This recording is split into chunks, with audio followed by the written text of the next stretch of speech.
Hello అండి, welcome to Sarita vlogs. ఈ వ్లాగ్లో నేను ఉల్లగడ్డ ముద్దగా చేసి గోధుమ పిండి రాగి పిండి వేసి చపాతీ చేస్తున్నాను. రెండు మిక్స్ చేసి ఇది చాలా బాగుంటుందండి. దీని కాంబినేషను ఉల్లగడ్డ ముద్దగా చేస్తున్నాను. బాగుంటుందండి, సింపుల్గా ఉంటుంది, ఈజీగా అయిపోతుంది. నైట్ డిన్నర్లోకి సింపుల్గా చేసుకోవాలంటే ఇలాగ చేసుకునేయండి. మా వారికి అయితే చాలా ఇష్టం అండి ఈ గోధుమ పిండి రాగి పిండి మిక్సింగ్ చేసిన చపాతీ అంటే మా వారికి చాలా ఇష్టము. ఇంకా అందుకోసమని ఈరోజు ఉండారని ఆయన కోసం చేస్తున్నాను. అలానే నేను వీడియో కూడా తీసుకుంటున్నాను. ఇక్కడ నేను 2 కప్పుల గోధుమ పిండికి 2 కప్పుల రాగి పిండి వేస్తున్నాను. హెల్త్కి కూడా చాలా మంచిదండి. రాగి పిండి ఉట్టిచ్చేస్తుంటే రావటం లేదు.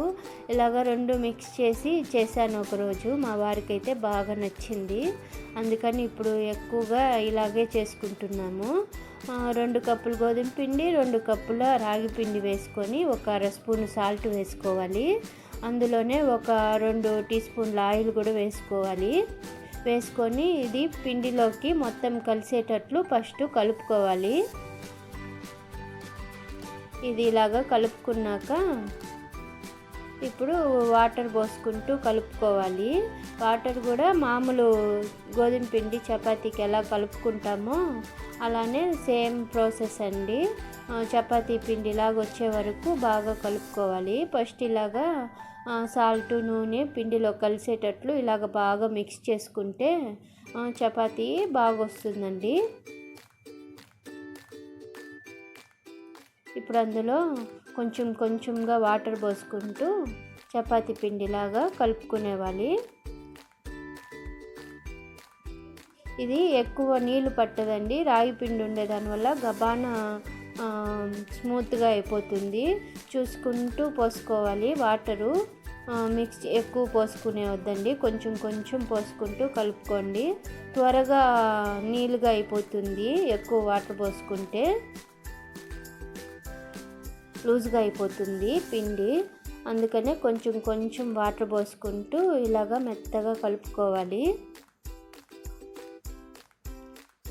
ఇలా రెడీ చేసుకోవాలండి. చపాతీ పిండిలా కలిపి ఇలాగా పక్కన పెట్టుకునేయండి. ఇది ఒక 1 అవర్ అలానే వదిలేయాలి మూత పెట్టి. ఇప్పుడు ఈ లోపల మనము ఉల్లగడ్డ కూర చేసుకుందాము. దీనికోసం నేను 2 ఉల్లగడ్డలు తీసుకున్నాను, చిన్న సైజువి. ఇవి ఇప్పుడు చేసే చపాతీ పిండికి సరిపోతుందని 2 గడ్డలే తీసుకున్నాను నేను ఉల్లగడ్డలు. ఇలాగా తొక్క తీసి చిన్న చిన్న పీసుల్లాగా కట్ చేసుకోవాలి.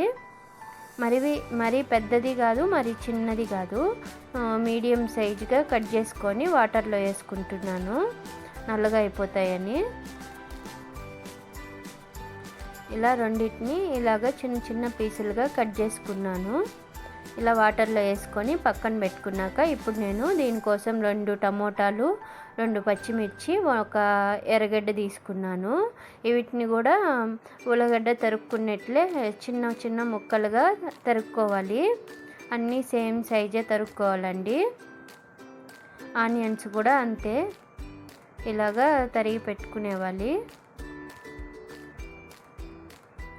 పచ్చిమిర్చి కూడా 2 తీసుకున్నాను. ఇంకా మీకు కారం కావాలంటే ఇంకొక 1 2 వేసుకోవచ్చు. నేను ఇంకా దీంట్లో మిరప్పొడి కూడా వేస్తున్నాను కాబట్టి నేను 2 తీసుకున్నాను. ఇంకా టమాటాలు కూడా సేమ్ ఒకేలాగండి, చిన్న చిన్నవిగా కట్ చేసుకుంటే కూర ముద్దగా వస్తుంది. టమాటాలు వేయడం వల్ల ఇలాగా గ్రేవీ లాగా వస్తుంది చపాతీలో తినేదానికి. మసాలా పెట్టుకోవాలంటే వీటిని మిక్సీకి వేసి మసాలా వేసుకొని చేసుకోవచ్చు. ఇక్కడ నేను మసాలా ఎందుకులే అని సింపుల్గా చేస్తున్నాను. ఇప్పుడు అవన్నీ తరుక్కున్నాక ఇప్పుడు స్టవ్ వెలిగించుకొని పెనం పెట్టుకోవాలి. పెనం పెట్టుకొని ఒక 2-3 స్పూన్ల ఆయిల్ వేసుకోవాలి.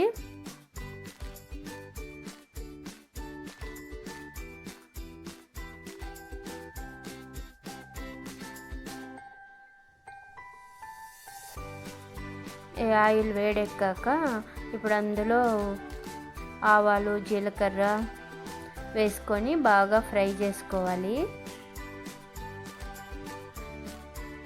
ఇవి వేగాక ఇప్పుడు అందులోనే తరిగి పెట్టుకున్న ఉల్లిపాయలు వేసుకోవాలి. పచ్చిమిర్చి ఉల్లిపాయలు 2 వేసుకునేయండి. వేసుకొని బాగా ఫ్రై చేసుకోవాలి. ఇవి కలర్ మారే వరకు బాగా ఫ్రై చేసుకోవాలి. ఇక్కడ నేను మూత పెడుతున్నాను 2 నిమిషాలు గబాన వేగుతుందని.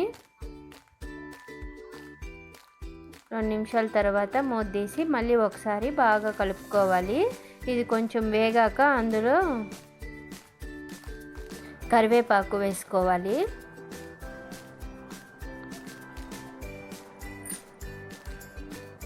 ఇది వేసుకున్నాక మళ్ళీ బాగా ఫ్రై చేసుకోవాలి.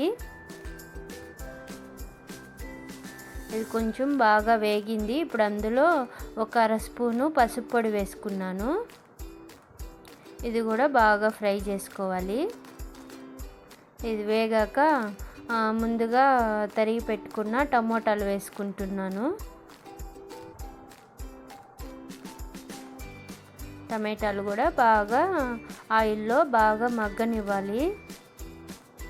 ఇది మొత్తం ఒకసారి కలిపి మూత పెట్టి ఉడికించుకుంటే బాగా ఫ్రై అవుతుంది.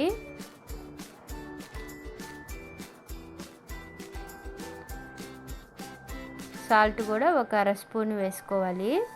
త్వరగా వేగుతుందనేసి సాల్ట్ కూడా వేసాను.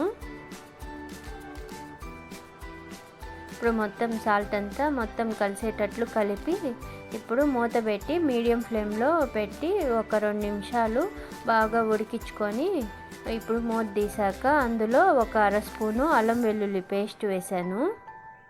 ఇది కూడా బాగా కలిసేటట్లు కలిపి మళ్ళీ మూత పెట్టి 2 నిమిషాలు వదిలేవాలి. టమాటాలంతా బాగా మగ్గిపోవాలి.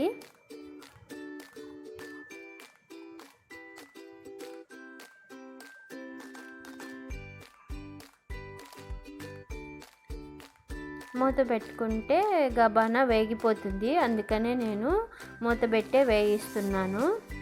ఇప్పుడు కొంచెము టమాటాలు మగ్గిపోయాయి. ఆయిల్ కూడా పైకి తేలింది. ఇప్పుడు మళ్ళీ ఒకసారి బాగా కలుపుకున్నాక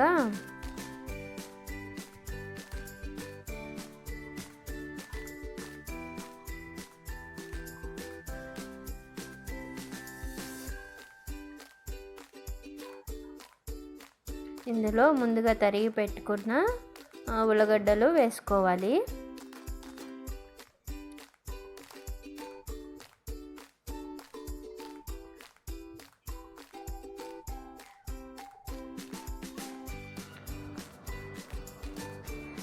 ఉల్లగడ్డ వేసుకున్నాక ఇప్పుడు మొత్తం కలిసేటట్లు బాగా కలుపుకోవాలి. ఇవి బాగా ఫ్రై అవ్వాలండి.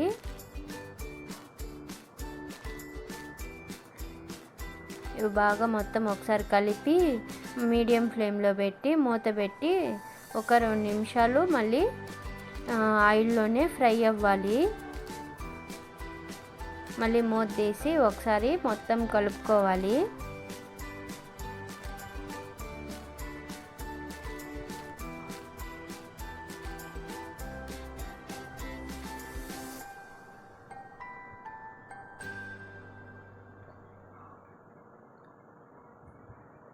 ఇలా కలుపుకున్నాక ఇప్పుడు ఇందులోనే మిరప్పొడి 2 స్పూన్లు వేసాను.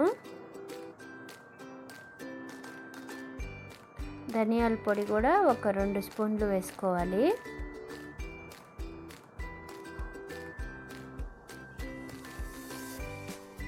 సాల్ట్ రుచికి తగినంత వేసుకోవాలి. ఇక్కడ నేను 1 అర స్పూన్ వేసాను. ఫస్ట్లో కొంచెం వేసాను కాబట్టి 1 అర స్పూను సాల్ట్ వేసి మొత్తం ఒకసారి బాగా కలుపుతున్నాను. ఉప్పు కారం అంతా కలిసేటట్లు ఇలాగా బాగా కలిపి పూర్తిగా సిమ్లో పెట్టేసుకోవాలి. సిమ్లో పెట్టి బాగా ఫ్రై చేసుకోవాలండి. పచ్చివాసన అంతా పోయే వరకు బాగా ఫ్రై చేసుకున్నాక అందులో కూర ఉడకాలి కాబట్టి నేను ఇక్కడ 2 గ్లాసుల వాటర్ పోసాను.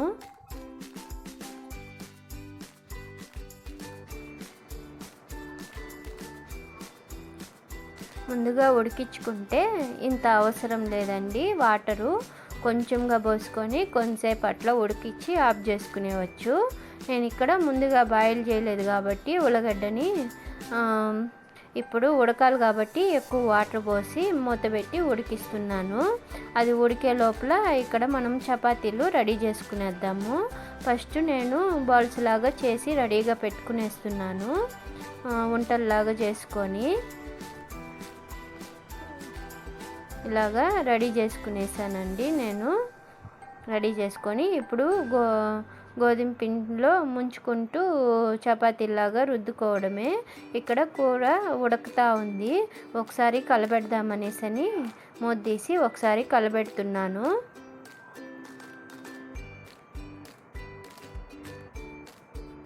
మళ్ళీ మూత పెట్టి మీడియం ఫ్లేమ్లో పెట్టానండి. సిమ్లో కాదు, హైలో కాదు, మీడియంగా పెట్టి ఉడికిస్తున్నాను. ఇక్కడ గోధుమ పిండిలో ఇలాగా అద్దుతూ చపాతీలాగా రుద్దుతున్నాను. ఇది కొంచెము డెలికేట్గానే ఉంటుందండి, రాగి పిండి వేసిన దానివల్ల. నెమ్మదిగా రుద్దుకోవాలి, ఎక్కువ అదమకుండా స్మూత్గా రుద్దుకుంటూ నెమ్మదిగా తీయాలండి. గట్టిగా లాగకూడదు, ఇది కొంచెము మృదువుగా ఉంటుంది. ఇలాగా చపాతీలు రుద్దుకుంటున్నాను. రుద్దుకొని రెడీ చేసుకున్నాక మళ్ళీ పెనం పెట్టుకొని ఇలాగా నేను కాలుస్తూ రుద్దుతా ఉన్నాను చపాతీలు. కూరేమో ఆ పక్క స్టవ్ పైన పెట్టేశాను, ఇంకా ఉడుకుతూ ఉంది. అది ఉడికే లోపల ఇక్కడ చపాతీలు నేను రెడీ చేస్తున్నాను. పిల్లలు ఆకలి అంటూ ఉన్నారు. 7:30 అయిపోయింది, అందుకని త్వరగా చేసేస్తున్నాను. ఆయిల్ కొంచెం రాస్తూ చపాతీలు ఇలాగా కాల్చుకోవాలి.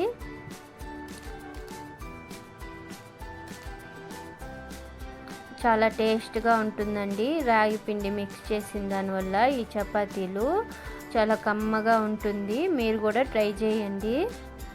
ఇలాగా నేను అన్ని చపాతీలు కాల్చుకుంటున్నాను. చాలా స్మూత్గా ఉంటుంది. వేడిగా తింటే క్రిస్పీగా కూడా ఉంటుందండి, చాలా బాగుంటాయి. మీరు ఇలాగా ట్రై చేయండి. పిల్లలకు కూడా హెల్త్కి మంచిది. రాగి పిండి పెట్టినట్లు ఉంటుంది, హెల్త్కి కూడా మంచిదండి. నేను అందుకనేసని ఇలాగా చేసి పిల్లలకి పెట్టేస్తున్నాను. మా ఇంట్లో అందరికీ ఇలాగ చేయడం చాలా ఇష్టం అండి, తింటారు చాలా బాగా. అంతే అండి, అన్ని చపాతీలు ఇలాగా కాల్చుకునేవాలి.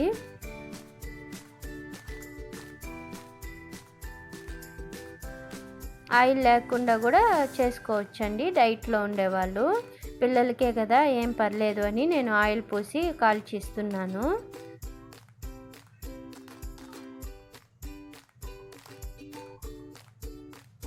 ఇలాగా కాల్చుకునేయడమే అండి, చాలా బాగుంటుంది. మీరు కూడా ట్రై చేయండి. ఇంకా నేనేమో పిల్లలకి వేసి ఇచ్చేస్తున్నాను. కూర కూడా ఉడికిపోయిందండి, రెడీగా అయిపోయింది. ఇంకా అందుకని నేను పిల్లలకి ఇచ్చేస్తున్నాను. చపాతీనే కాకుండా ఇక్కడ పెరుగు పెట్టాను. మా వారికి 2 చపాతీలు తిని పెరుగుతో తింటారు, అందుకని ఆయన కోసమని చపాతీలు, పెరుగు, మళ్ళీ ఇంకా వైట్ రైస్ కూడా చేశాను. కూర ఇలాగా సింపుల్గా అయిపోతుందండి, చాలా బాగుంటుంది.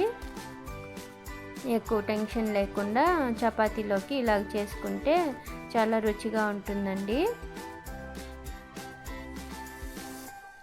ఇంకా వైట్ రైస్ కూడా చేశాను పెరుగుతో తినడానికి మా వారికి. ఇంకా పిల్లలకి ఇచ్చేసానండి. ఈరోజు వ్లాగ్ ఇంతే అండి. మీకు నచ్చుంటే లైక్, షేర్ అండ్ సబ్స్క్రైబ్ అండి. సరితా